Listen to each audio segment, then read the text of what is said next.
안녕하세요. 여러분들과 함께 천일문 완성을 공부하고 있는 이기훈 선생님입니다. 이번 시간은 챕터 7 병렬 구조를 파악하기 어려운 이유 챕터를 공부하기 위한 개괄적인 문법을 설명해드리는 시간입니다. 자, 이번 시간에는 제가 여기다가 필기를 할 테니까요. 여러분들도 필요한 내용이 있다면 받아 적어 가시면서 강의를 수강을 해주시면 감사드리겠습니다. 자, 일단 챕터 이름부터가 뭐예요? 병렬 구조를 파악하기 어려운 이유잖아요. 아, 이번 챕터에서 뭐가 많이 나오겠다? 병렬 구조가 많이 나오겠다. 그런데 병렬 구조를 일으키는 가장 대표적인 요인이 뭐죠? 등위 접속사죠. 등위 접속사에 대한 설명을 그래서 안 할 수가 없는 겁니다. 자, 한번 같이 알아볼게요. 우선 등위 접속사가 뭔지에 대해서 먼저 말씀을 드려야겠죠? 등위 접속사. 회색 부분에다가 쓸게요. 등위 접속사. 자, 등위 접속사는요, 먼저 종류를 외우는 게 편합니다. 그래서 좀 진부한 두 문자긴 하지만 제가 공부할 때 썼던 그 두 문자를 소개를 해드리면 fanboys 라고 외우시면 돼요. fanboys. 따라 읽어볼까요? fanboys, fanboys. 이게 무슨 뜻인고 하니 for, and, nor, but, or, yet, so. 이 단어들의 두 문자를 딴 게 fanboys가 되는 겁니다. 엄밀하게는요, 문법책들을 좀 보다 보면은 fanboys 전체가 사실은 등위 접속사가 아니다라고 설명하는 책들도 있어요. 그런데 그런 거 다 무시하고 저는 이 몇 개죠? 7개의 단어들을 전부 다 등위 접속사로 보고 설명하겠습니다. 자, 그렇다면 등위 접속사가 뭔지에 대해서 한번 보자고요. 등위 접속사. 이름만 보더라도 우리가 뭐라고 이해할 수가 있어요? 같을 등자에 위치할 때 위자겠죠. 동등한 위치로 요소와 요소를 연결하는 거. 즉, 무언가를 대등하게 연결해 주는 품사를 우리는 등위 접속사라고 부릅니다. 자, 등위 접속사가 대등하게 연결해 준다는 게 무슨 뜻이냐면요. 예를 들면 이런 겁니다. I know that he is smart. 자, 이런 문장이 있다고 쳐볼게요. 이제는 여러분들이 잘 알고 있을 겁니다. 여기에 나와 있는 it, that 무슨 접속사라고 부르죠? 명사절을 이끄는 종속 접속사라고 부르죠. 이건 왜 종속 접속사라고 부를까? 생각해 보신 적 있으세요? 왜냐하면 자, 문장 분석을 한번 해보자고요. I, 나는요, 주어죠. know, 알고 있습니다. 얘가 동사네. that부터 smart까지를 쭉 대괄호 쳐보면 얘가 문장 내에 무슨 역할을 하고 있어요? 목적어 역할을 하고 있죠. 자, 문장 전체가 지금 뭐가 돼버린 거야? 한 문장의 목적어가 돼버렸잖아요. 그쵸? 하나의 문장을 이 주절과 대등하게 연결해주는 게 아니라 이 주절 안에 쏙 집어넣어 버렸죠. 종속되게 만들어 버렸잖아. 그래서 우리는 이런 that 같은 애를 보고 뭐라고 부른다고요? 종속 접속사다 라고 부른다고요. 문장을 하나의 요소로 만들어 버리니까. 그런데 등위 접속사 같은 경우에는 대등한 위치에서 연결해 준다 그랬죠. 그러니까 어떤 식으로 연결해 주겠어요? A라는 절이 있고 and가 있고 B라는 절이 있다면 아주 동등한 위치. 이런 식으로 연결이 될 거라는 겁니다. 오케이. 그런데 이렇게 동등하게 연결이 될 때에는 몇 가지 조건이 있어요. 이 조건들 때문에 우리가 병렬 구조라는 말을 배우고 병렬에 대해서 알아보게 되는 겁니다. 그게 뭐냐면요. 첫 번째, 이 등위 접속사가 연결해준 요소는요. 첫 번째, 품사가 같아야 합니다. 품사가 같다는 게 뭐야? 뭐뭐사로 끝나는 분류들 있죠. 그게 같아야 된다고요. 예를 들어서 명사, 동사, 형용사, 부사 이런 품사들이 같은 애들끼리만 연결될 수가 있다는 겁니다. 오케이? 그리고 하나 더, 기능도 같아야 됩니다. 기능 같아야 된다는 게 무슨 뜻일까? 주어 역할을 하는 애는 주어끼리, 수어 역할을 하는 애들끼리는 수어동사끼리, 목적어 역할을 하는 애들끼리는 목적어끼리, 보어 역할을 하는 애들은 보어끼리, 부사어 역할을 하는 애들은 부사어끼리, 마지막으로 수식어 역할을 하는 애들은 수식어끼리 연결을 해줘야 된다는 거예요. 이 두 가지가 조건이 되는 겁니다. 선생님, 이게 왜 조건이에요? 왜냐면요. 자, 병렬 구조라고 하는 것들은요. 등위 접속사가 연결을 해주는 애들인데 품사도 같아야 돼, 기능도 같아야 돼 라고 했었죠. 다르게 말하면 뭐야? 우리가 형용사를 여기다 써놓고 여기다 부사를 써주는 거는 가능하다, 불가능하다? 불가능하다고요. 이런 식으로 쓰면 안 되는 애들이 정해져 있기 때문에 우리는 이 친구들을 조건이라고 부를 수가 있는 거죠. 꼭 지켜야 되는 컨디션이니까. 됐죠? 자, 그런데 제가 지금 뭐라고 말씀드렸어요? 등위 접속되는 애들은 품사도 같아야 돼, 기능도 같아야 돼 라고 말씀을 드렸죠. 그런데 항상 그런 건 아닙니다. 벌써부터 이해가 나와버렸어. 비동사 다음에 나오는 요소는요. 비동사 다음에 나오는 요소는 품사가 다르더라도 크게 신경 쓰지 않는 것 같습니다. 오케이? 예를 들어서 형용사가 나오고 이 뒤에 and, 전치사구가 나오더라도 엄밀하게는 형용사와 전치사구는 서로 다른 A임에도 불구하고 둘이 등의 접속이 될 수 있다는 거고요. 일부 원어민들은 올바르지 않다고 말하긴 하지만 형용사 보어와 명사 보어가 등의 접속되더라도 어느 정도는 눈 감아 줄만 하다라는 겁니다. 오케이. 그리고 하나의 조건이 더 있습니다. 제가 위에서 들었던 예시랑 비슷한 건데요. 전치사 플러스 명사.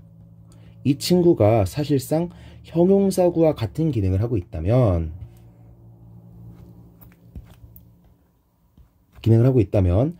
형용사와 등의 접속이 되더라도 상관이 없습니다. 우리가 품사가 같아야 된다고 말을 할 때는 사실 되게 엄격하게 품사를 따지거든요. 전치사 구면 전치사 구, 형용사 구면 형용사 구 이렇게 좀 엄격하게 따지는데 전치사구가 형용사의 기능을 하고 있어? 그럼 크게 봐서 그냥 형용사로 쳐준다는 겁니다. 그래서 진짜 형용사와 형용사 기능을 하는 애가 서로 등의 접속이 될 수 있다라는 거예요. 자, 여기까지 예외를 보셨으면 이제 등의 접속사가 만드는 복잡한 구조에 대해서도 한번 볼 필요가 있겠죠? 자, 여기다가 제가 문장을 적어보도록 하겠습니다. 자, 제가 화면을 잠깐 멈추고 이와 같은 문장을 적어보았습니다. 자, 이 문장에서 여러분이 모르는 단어가 있나요? 없죠. pay라고 하면 지불하는 거니까 I will pay for the meal. 그럼 무슨 뜻이 되겠어요? 내가 식사를 사겠다는 게 되겠죠. You pay for the taxi. 그러면 네가 택시를 지불하는 게 될 거고요. Perhaps I will pay for both. 내가 둘 다를 지불하겠다는 의미가 되겠죠. 그런데 여기에 등의 접속사가 뭐가 나와 있어요?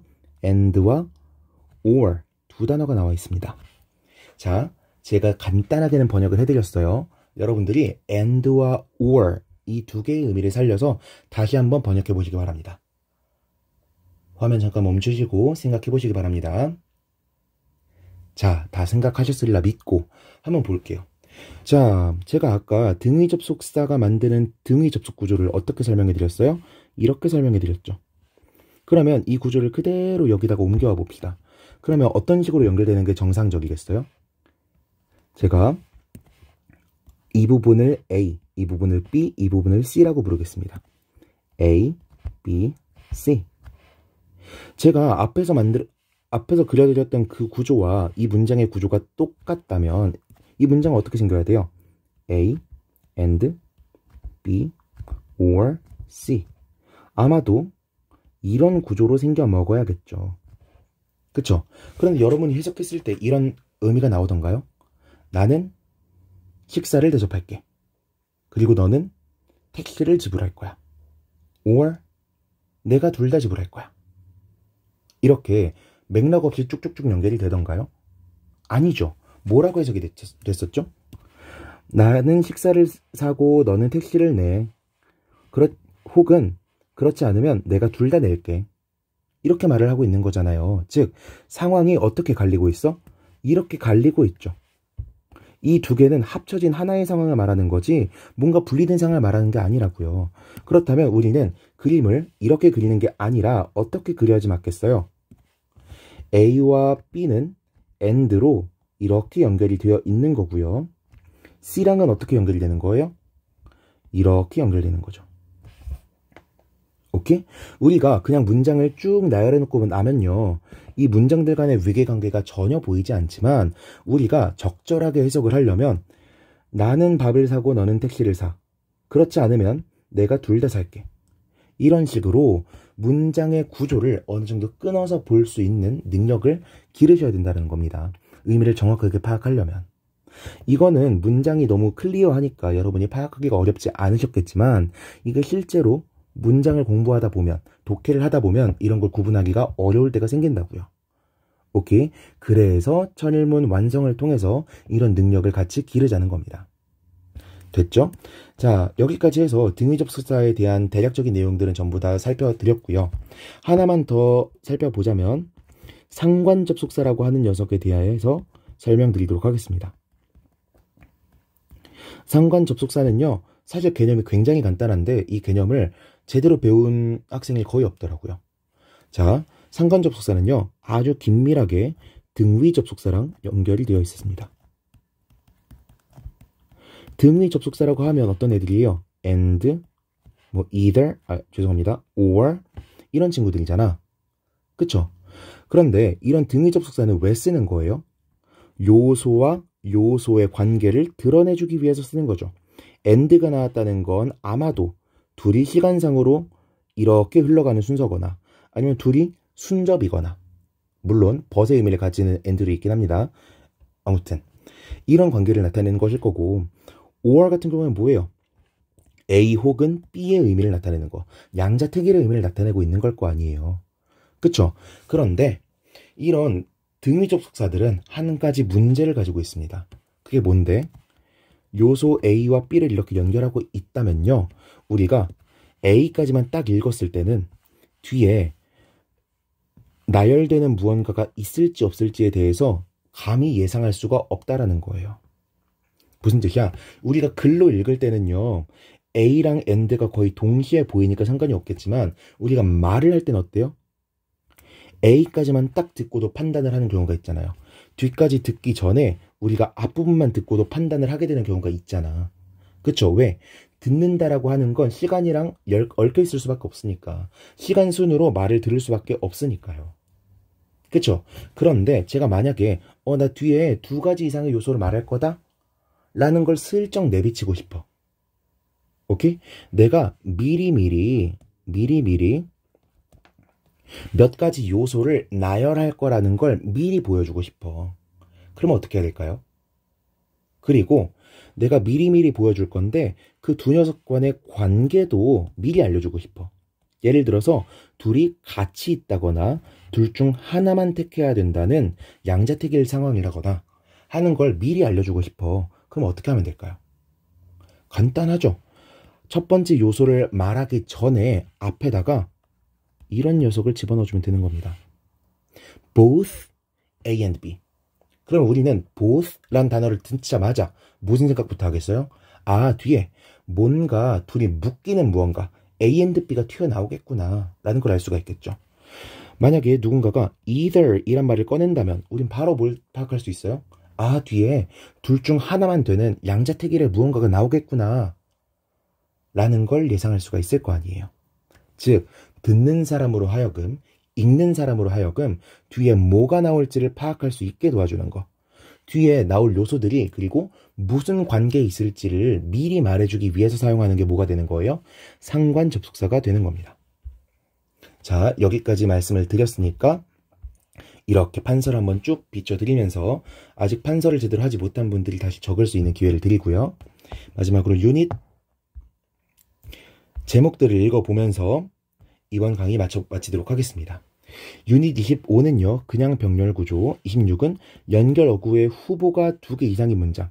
제가 방금 보여드렸던 이런 문장을 말하는 게 되겠죠. 등위 접속사가 여러 개인 문장. 방금 보여드렸던 문장도 여기에 좀 해당을 할 거고요. 등위 접속사 뒤에 삽입어구까지 들어간 복잡한 문장. 이렇게 될 겁니다. 자, 이 부분부터는요, 사실상 문법 싸움이 아닙니다. 어려운 문법 규칙을 알아야지 번역을 할 수 있는 게 아니고요. 정말로 여러분이 많은 데이터를 겪어보면서 문장과 문장이 등의 접속사를 만나면서 어떻게 연결될 수 있는지 그 경우의 수를 배워가는 강의가 될 거예요. 그러니까 여러분은 뭐 하셔야겠어요?